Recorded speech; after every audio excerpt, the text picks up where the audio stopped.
are a regional nonprofit conservation organization that works to conserve farms, forests, open spaces, historic places in the New River region.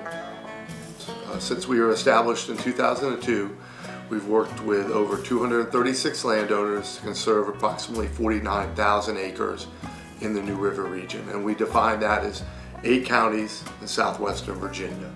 We do not advocate or lobby for any sort of political candidate or any sort of political party, and this pipeline is one of the few things that very clearly we needed to make a statement about it, that we needed to take a stand. What I do know is that projects like this are seen as being for the greater public good, maybe the national interest. We question that these negative impacts to these publicly paid for amenities that we enjoy here in this region. We hope that FERC will hear that. We hope that the pipeline folks will hear that. You don't really understand what's happening, or what, in this case, when we're talking about the pipeline, what's going to be negatively impacted unless you go out there on the ground, you go to the property, you go to the National Forest, you go to the Appalachian Trail, you go to one of these incredibly beautiful mountain creeks like Little Stony Creek that runs over the Cascades, and you stand there beside the creek and you say, wow, okay, if the pipeline comes through here, we're talking 125 feet to construct it, and then permanent 75 feet. What does that look like? And they're going to dig it, put it underground. What is going to happen to this, this beautiful mountain creek, with trout in it, with great water quality? What's going to happen to this trail that, tens of thousands of people use every year? What will be that experience? I really like my job. It's incredibly gratifying when I can help someone do something that then they're happy about.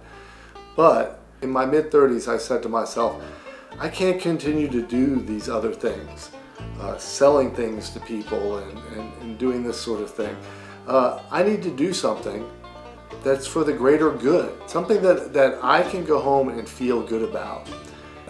I don't necessarily get paid a lot of money, but I go home and I feel good about what I do. It really comes down to landowners and their love of their land and having that conservation ethic as part of their being.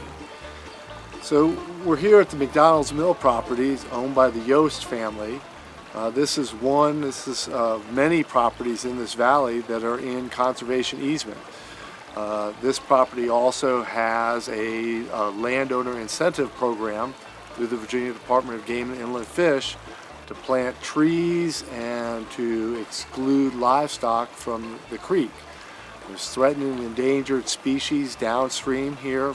This is the North Fork of the Roanoke River.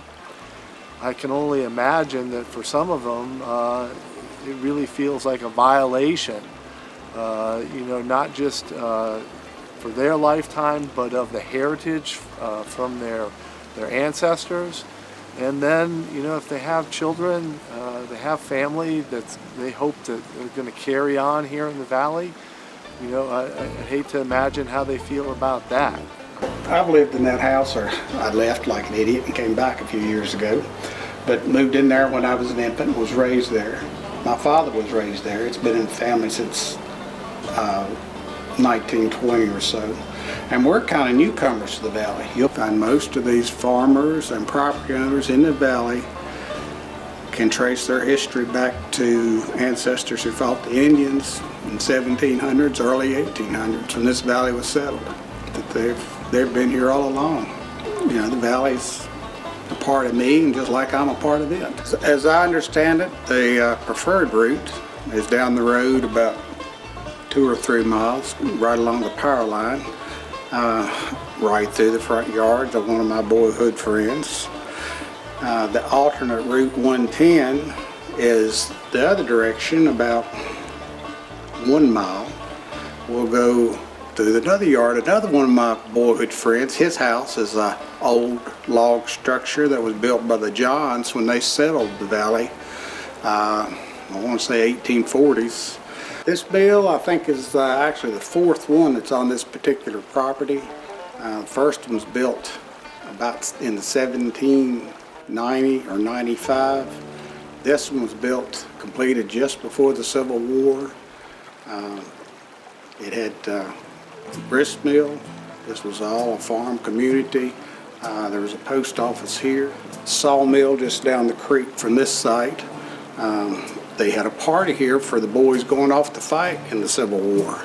So it was kind of like the center of the community. The pipeline coming through here will disturb everybody that lives here. That unfortunately a conservation easement, even held by the state of Virginia, the Commonwealth of Virginia, is not a guarantee of protection against any sort of large infrastructure project that has some sort of federal standing.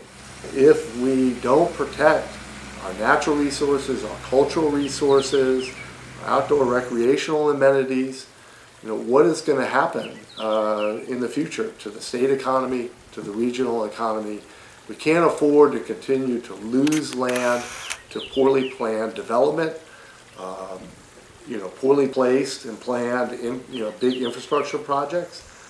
We just can't afford to do that. It's not sustainable. We are doing our own environmental impact statement. We are in the process of going through the county and determining the potential impacts of the pipeline upon all of the various areas that it's to be concerned with. And the reason for that is we do not trust this company or the Federal Energy Regulatory Commission to do a valid job.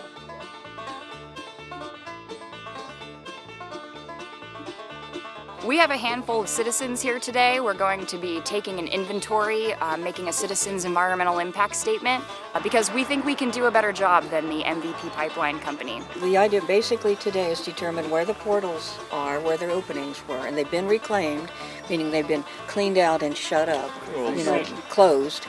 But you will recognize, if you start looking, you will recognize it because you would have had an opening. How big was that opening? Generally the mines around here, the openings would not be any taller than that car. So you're not going to be looking for something huge. You're going to be looking for something relatively small. Okay. Is this an area where we might find sinkholes? Yes. Okay. The pond would count because that's a wetland. Exactly, yeah. And we have the stream that will parallel. So this actually does kind of count because the pipeline is going right there. Right there. And you can see the survey markers on the other side of the road in front of that white house down there. I'm going to call this Coal Bank Hollow route. And if you look at this vertical opening right here, here's Beanstalk's house, here's Walker's house, here's the walking trail, goes right to it. To look for whatever you can find, but also that's the pond, wetlands, anything else that you can find, plus the mine shafts to help us, you and me, make a case on the historical documentation that we've got a historical site here that needs to be protected by state and by federal historic landmarks. Kind of rumored that it's back here.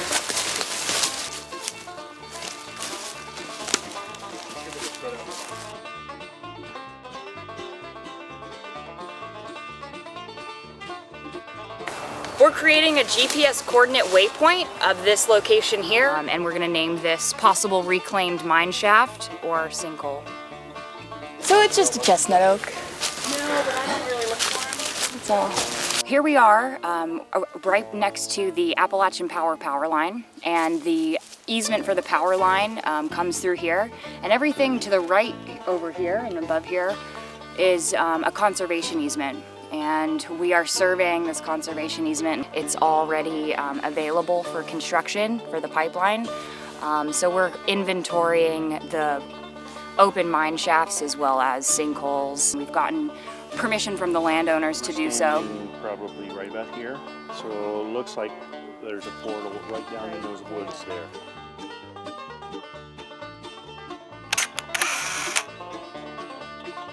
So here we are standing under a grove of rhododendrons, and this looks like a possible point of entry into the mine, covered in bedrock and then reclaimed with rhododendrons and other vegetation. So we'll add this onto our map and then cross-reference that with GPS coordinates online to see if it matches up. So we have just found this small turtle, even though it is small based on the amount of rings, 8 or 9 rings, it's an old turtle.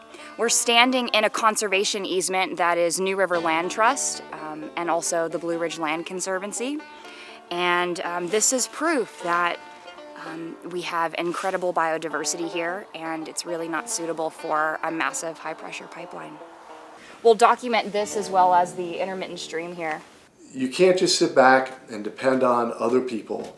You can't just sit back and depend on the state agencies or the New River Land Trust or, the person who has the property that is being crossed. You have to make your voice heard. You need to become informed, and there's a lot of information, good information out there. Absolutely critically, you need to contact the Federal Energy and Regulatory Commission.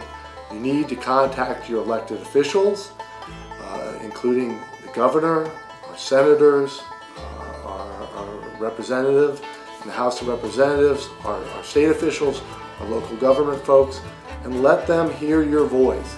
And not just people from this region, but what about all the people who come to Virginia Tech to see a football game? A lot of those people drive down some of these roads and they come back here and they love it here. And they say, wow, I love my trips back to Blacksburg. Love to go see the football team. But they also really enjoy the rural heritage and landscape that we are blessed with here. People need to make themselves heard and say, I'm concerned about this project.